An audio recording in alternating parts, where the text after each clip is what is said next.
We're back at it again. Hello, everybody. There it is, with the British accent. It wasn't British. Hello, everybody. That was even worse.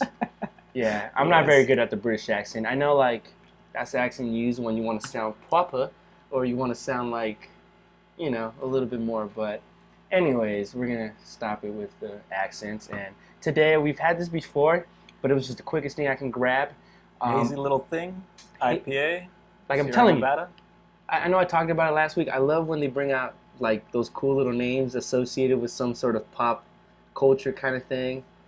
You know, we were talking about earlier that as soon as hopefully the summer passes, I'll start bringing out some of the stuff that I've been aging for almost 5 years now, if not 5 years. So I was drinking craft beer before it was cool. All right, get that straight. I don't even go to breweries anymore because it's not the cool thing to do. But anyway, so what do we have today, man? Talk to me. Well, we're gonna talk about a Chapo, Guzman. He's Shorty? been he's been in the news lately. A lot lately, They finally sentenced him, and then they added some more time. Was it life and then 30 years, or 30 years and life and then life? I'm not too sure, but I know he definitely got life the first time. I don't know about the second one that you're talking about. Yeah. So you guys can probably look it up. This is like an extra 30 years or something like that. They're really making a fucking point there, huh? And then Vice was saying how his sons, like, they are probably in danger. And El Chapitos? The shorties. Little shorties are definitely in danger, which I know I have a smile on my face. This is definitely not something that, you know, we're you know, making fun of or anything like that, because there is lives that are in danger now. But I mean, they put plenty of lives in danger. So well, the good thing is that now that he's in jail, like, you know, everything's fine now. Like, there's no more violence. There's no more drugs. We're good. Actually, the drug consumption has dropped 50% ever since El Chapo's been in jail. And if you know anything about this, you know I'm fucking lying. Because it's business as usual for the drug cartels. So, who's been winning the drug on violence? So we want to congratulate drugs for winning the war on drugs. Because they've definitely been winning. They have, dude. Since the 70s, when Nixon and his, you know, it was 70s, 80s, Reagan and his campaign, Nancy Reagan, we all know, we love her. She took... do not do drugs, kids. Do not do drugs, the whole DARE program. Remember you used to wear those shirts? Did you ever wear them? Oh, they never gave me one. I wanted one. Because I felt like the cool kids wore the DARE drugs. The cool kids? Like, kind of I thought it was like the nerds. Oh, maybe whoever showed up to their little seminars or whoever listened to him speak. But no, there were kind of like the shirts. I know what you're talking about. I know you more. I think I had one. You're I know you're a little older than me, but I think it was more of your kind of age group more thing. I don't know. I just remember that was a thing back then. So why are drugs even illegal, you know?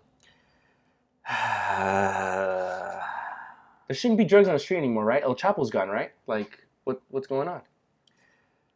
Man, I don't know if you guys see. There's a document. I mean, obviously, there's so many documentaries on the topic, but there's a good one I saw on Netflix that really talks about and goes into the history of, especially marijuana, you know, and it talks about just how a lot of it is primarily racial. Why it became eventually illegal. Also, you know, Nixon. When you talk about Nixon, it also happened. I believe it's Reagan.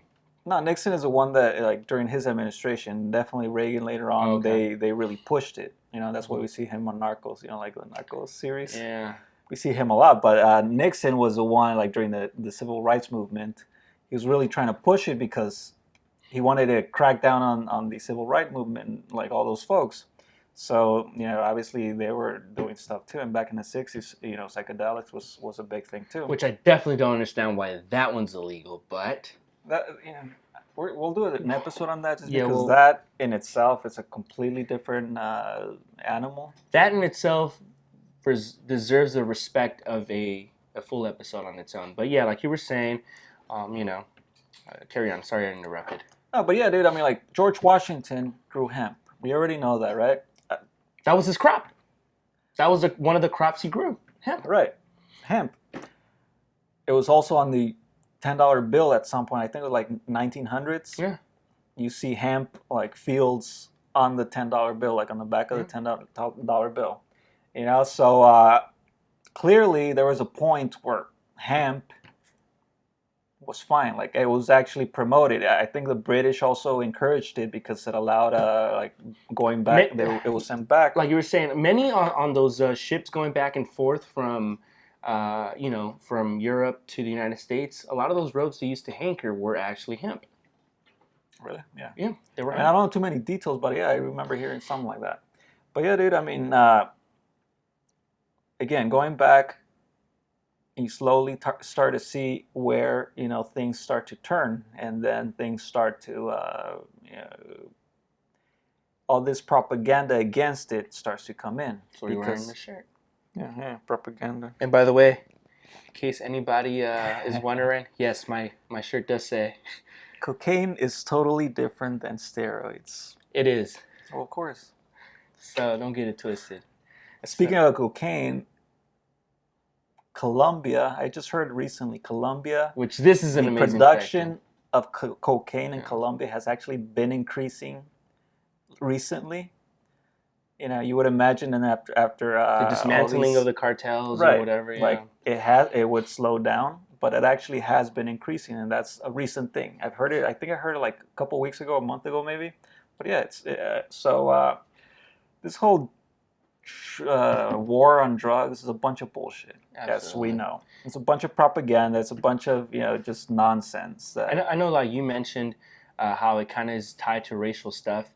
Before that, they didn't even know. They didn't even really know what this was, but they understood that the blacks and the Mexicans were doing it, and because of this drug, they were raping women or they were acting crazy. So the stigmatism, even to this day, surprisingly enough, some people still have those ludicrous ideas about marijuana, which is probably one of the least harmful things out there, and we can get into that later. But yeah, supposedly that these people, the blacks and Mexicans, marijuana. Come on, guys, get the hint. So, it's definitely that misconception about it, and like you were saying.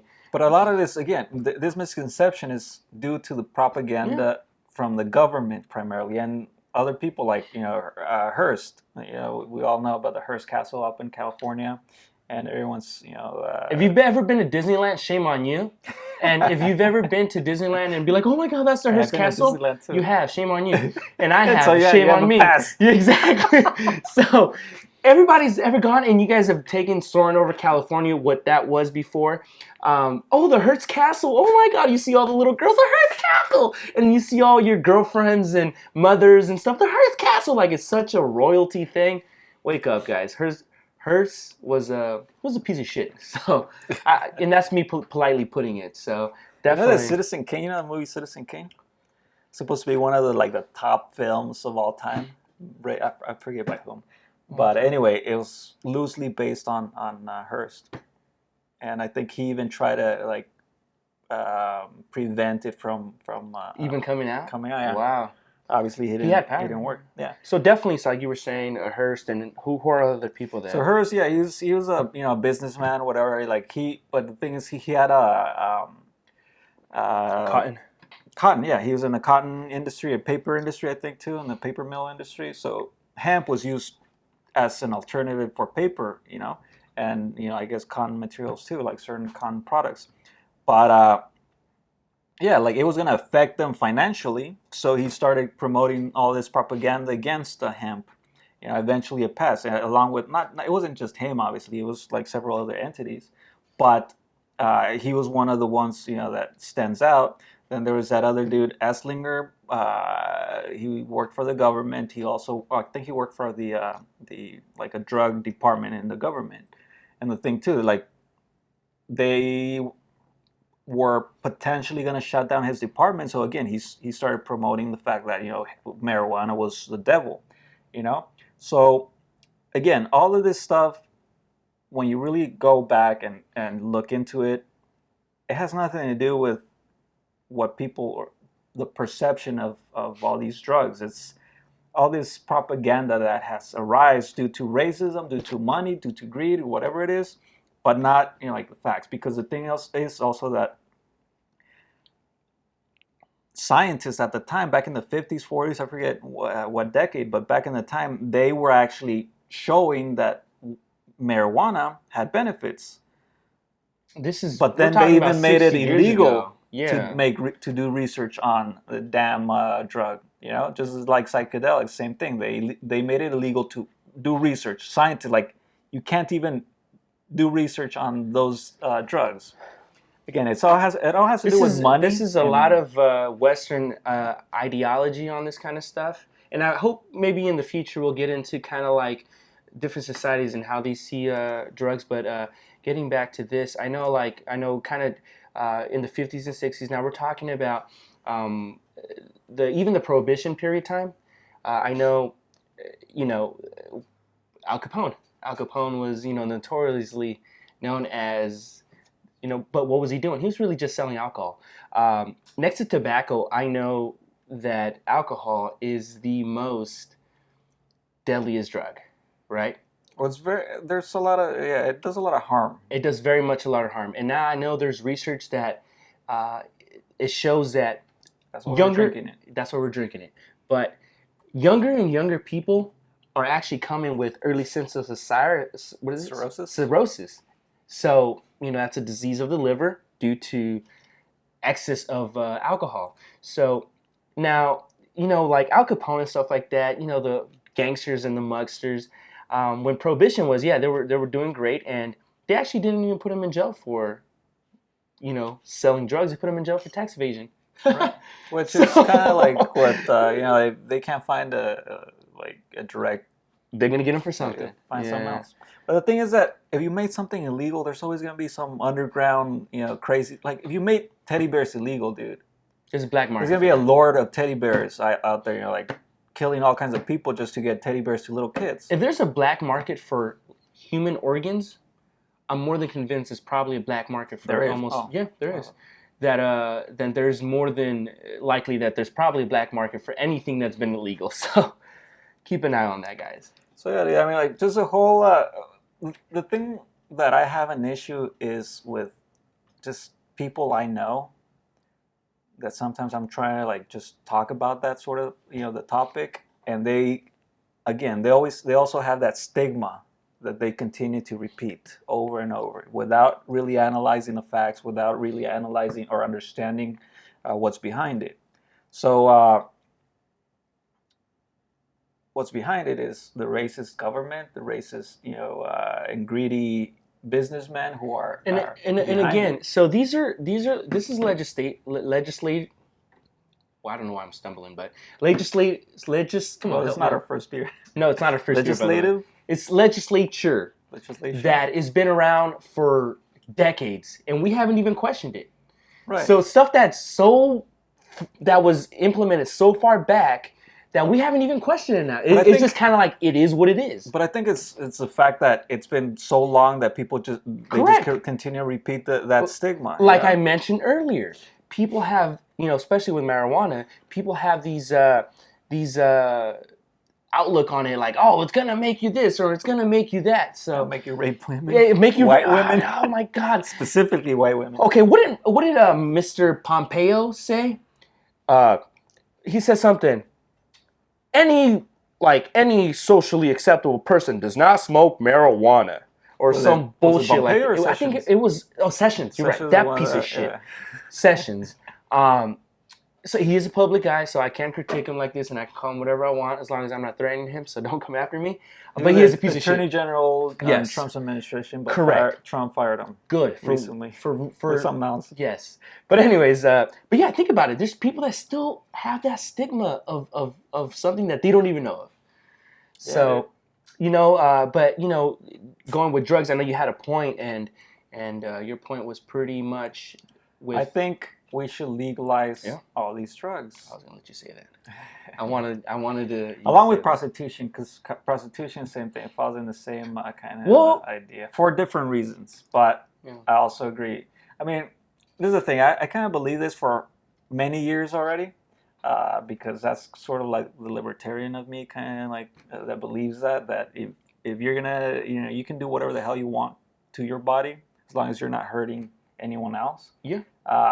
And I still believe that. The thing is that there's actually more research, or research that actually proves, even though it sounds counterintuitive, that it's actually a positive thing. And there's this journalist, Johan Hari. He was on the Joe Rogan podcast. He's also had some TED Talks, and he actually talks about this point about addiction and all that, right? But his point is that, or his research to back it up is Switzerland and Portugal, because both of these countries have legalized all of these drugs, and the outcome has actually been positive for society. One of the things that these two countries have done is that, they legalized it, but at the same time, they also created a program to allow these people who were addicted to get help, both finding jobs, both in like trying to get out of that addiction. But the thing is that they allowed these people to take as much of whatever the hell they were in, and heroin. I think like he specifically talks about heroin. It's in more Switzerland, heroin, right? yeah. And I think we'll for those probably questioning, well, we saw that rat thing where if you give, we have, there's an addiction to heroin when, the heroin water that the rat was drinking, and he goes into that and he shows, well, if that's all you're going to give the rat, of course he's going to choose that every single time. If that's the only thing that's going on. Yeah, and it's not necessarily that, but the thing is that they're confined, right? And they're confined. So, but leading to this is the reason why they decided to give them that is because now you're not getting this watered down version of what heroin really is. You're getting the purest form of heroin. So now go ahead, have as much as you want. And it's not this crappy stuff. And now people can come and actually get it. Then they started realizing that it was far more than just addiction to a drug. Because if anyone's ever gone to the hospital or had surgery, you've had heroin. Surprise. Morphine, yeah, it's a pretty hell of a drug, right? So yes, you've had this, and that's good stuff. Anybody, like I said, and I know a buddy who just had surgery on his arm, and he said that they gave him a shot right before he went under. He said he felt the best he's ever felt in his life, just going under. So it's the purest stuff, and I think back in Switzerland, right, is when they were giving them the purest stuff. So yeah, under being modern and everything, you had your fix, they would leave and stuff. So they started realizing with research that it was far beyond just the actual physical need or of this in my body. That's what people generally associate addiction with, right? Is I need this substance in my body. And it goes into, I really encourage you guys to go see that episode. He goes into it, and just it's search, far... Right, Johan Hari, Johann Hari, Hari.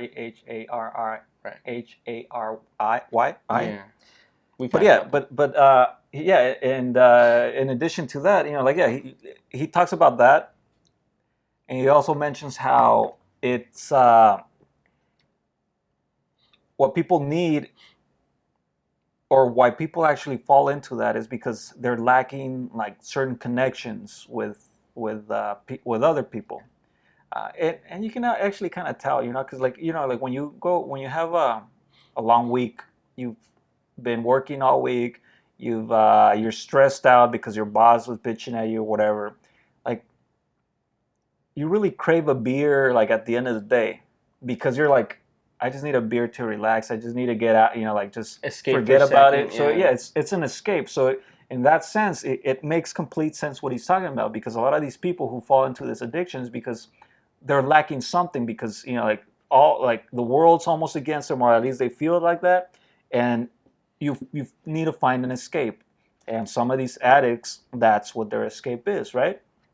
So it completely makes sense, and we always are very easy to criticize addicts. Jump on it, yeah. We like, this he's weak, he's a piece of shit, just forget about him. You really don't know what's really going on in his mind and how he's perceiving things, and maybe there's really nothing, he really does feel like he's in that hole, and That's what he can resort to. So a lot of the, like he was saying, a lot of the research that they've come up on has been dealt with people that just don't really have too much going on, and they resort back to that substance, right?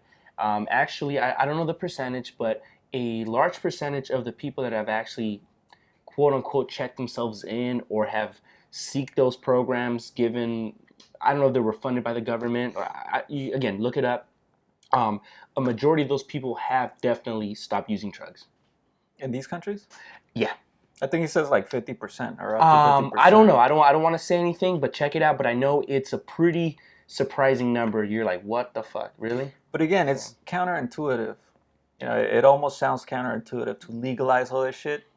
But when you actually look at the research he's done, it makes complete sense. well, well, also he did mention in places where they've legalized things, crime has gone down. Well, there's that too.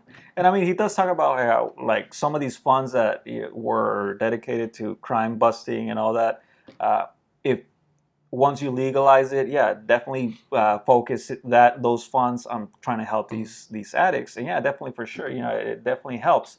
But like going back to all the shit going on in Mexico, like we know all the shit that's going on in Mexico. Somebody else We've is going heard to some rise in crazy power. ass stories, and nothing's gonna change because this, you going after these drug lords. It doesn't really do anything. It just Now creates there's a a void, and then like it probably creates more violence now because now they're I know now, like you were mentioning, I know the whole Sinaloense cartel has kind of dismantled a little bit. There's a couple of, I'm not going to say names, but you guys know who I'm talking about, that is an operative or actually is, a compadre. That's what we say in Spanish. Like, a kind of by religion family member of El Chapo who's actually running still things, but he's struggling to kind of hold power. There's a new cartel called the Nueva Generación, the New Generation Cartel, which, it's never going to stop. I don't know too much about this. I don't want to dive into it. I don't care. But what we are saying is when a power does go down, such like El Chapo or somebody like that who had control, there's somebody waiting to take control of it. And it's going to happen. And it's and happened just like Pablo Escobar. Cocaine production has not stopped, like you just mentioned earlier. It's going actually up. going up. So And maybe then that's too. And we've all heard about all the yeah, shit going on. And the thing is that it's it affected probably even doesn't us. affect most people here in America because most people don't have family in Mexico. We actually have a cousin who started doing drugs at some point. I'm not sure what types of drugs he was doing. I don't know if it was just Yeah, I don't know about that either. yeah, I don't know if know it was he just doing, weed or he was doing some harder stuff. But at some point last year, right? Was it last year? I believe so. He just went missing. He went missing. Was he your age or He was a younger? year older than me. Yeah, and I remember. I mean, like it'd been years that I hadn't talked to him. I remember from when we were kids. I was like in my early teens. Yeah. And he was a few years younger. Um, I remember the kid. Like we hung out. We hung out with the family, and he was a cool kid back then. Obviously, he became People an grow adult. up, yeah. Yeah. So, but then he started. He became an addict of some sort. At least that's what my parents tell me. And then he went missing last year. So no one kind of like had no idea what was going on, like what happened to him or anything. He had a kid, and I think he had a wife too. I don't know if he was married or not. But then one day, my cousin, his sister, or my uncle. I don't know if it was my uncle or my cousin who got a call. It was a different state. They called them up and they're like, you need to come over and identify the body. Yeah. And so my cousin goes. My cousin's a few years older than I am. She's married with a family and all. So she goes to this other state in Mexico to identify this body to see if it was him. And the thing is that she has PTSD now because she saw Her the dead body, brother. and it wasn't just a dead body. Decomposed. It was, yeah.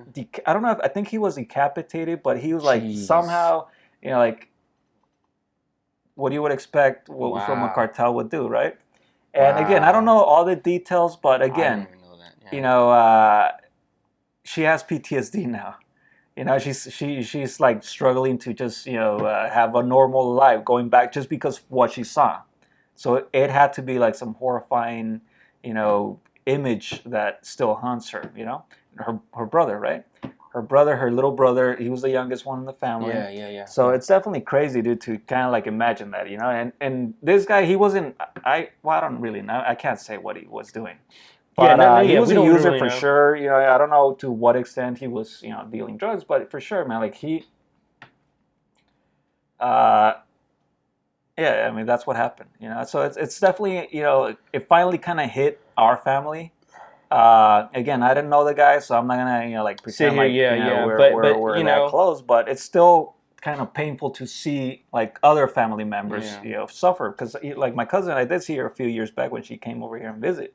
So I can only imagine like I know what she's going yeah, through. well, this is the thing. That is like that is our parents, sibling, and they don't want that to happen. But you know, is that kind of? I know it's got a little somber, but we're gonna, Squirrel. What? Squirrel. Squirrel. So you can distract yourself. Yeah, squirrel. Right. So, anyways, but I'm just gonna say this for anyone out there who really is having a hard time just kind of dealing through life and does have some sort of addiction. Just remember that every day you wake up is one day closer you are to solving an issue, and hopefully one day closer you are to correcting a wrong. So there's definitely there's a positive outlook out there for you guys, and whatever it is, I hope you guys address it. Really take a hard look at yourself and see why you're even there. Things could be a lot simpler. Things can be a lot harder. Only you decide. But definitely, when it comes to this kind of stuff, you guys need to seek help or anything. If this message by any chance gets to anybody and you guys are suffering, hopefully it's for the good. Well, there's that, but at the same time, I also want to add that we need to legalize it and get over our bullshit of like Judeo-Christian beliefs and all that, because most people don't even give a shit about that anymore. So like let's just legalize all this stuff, and if you want to kill yourself by doing that, go right ahead. Go ahead, find help if you can, but at the same time, like I'm like, just from looking at all this research that's been done, I'm convinced that it would actually be a benefit to society. Not only here, but in Mexico as well. And I guess we have a little, like we're a little bit more attached to that because, we are Mexican. Yeah. So there we can't throw that weight around. We're Mexican. But the thing is that like you would expect damn leaders who run the country here and over there to be a little bit smarter and to educate themselves about all this shit, but they don't, and that's unfortunate. So like we need to just change all these idiots, who don't know what the hell they're doing, and they probably will bring this YouTube channel down because we were saying that, right? Yeah, no, they won't, but I hope not. If they do, then you're doing a horrible job out there, CEO of Twitter. You are. I kind of like Jack Dorsey. Huh? He's okay. I don't hold back. He's too liberal. Listen, I don't hold back. But yeah, let's just legalize some drugs. Let's all get along. Listen to a little bit of John Lennon, and let's have a good time, man. Like, listen, it's not that serious. It's really not that serious. And do a little bit of more research. Hopefully, we'll do a little bit more going on this because I know I like this topic. But if you guys have any questions, let us know. Is there anything else you want to end on? Drop some comments. Oh, yeah, actually drop comments on this. And just don't do drugs. And if you do, invite us. Bring them, especially the psychedelics. So on that note, till next time. Thank you very much.